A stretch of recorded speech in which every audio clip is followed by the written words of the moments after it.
मित्रांनो, पार्टी करायची आहे तर मग चला ना, सोलापूर बरोबरच विजापुरात प्रसिद्ध असलेल्या चाचा मच्छी ढाब्यावर. चाचा मच्छी ढाबा, विजापूर रोड, टाकळी, सोलापूर. संपर्क 9765066495.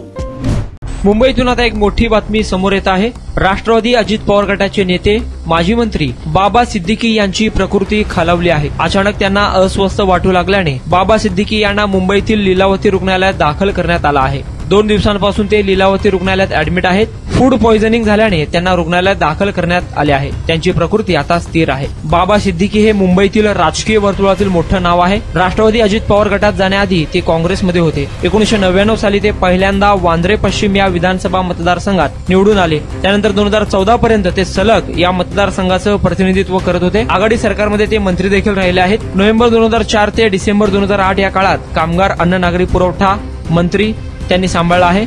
2019च्या विधानसभा निवडणुकीआधी त्यांनी पुत्र झिशान यांना मैदानात उतरवलं होतं. झिशान सिद्दीकी यांनी ही निवडणूक जिंकली होती.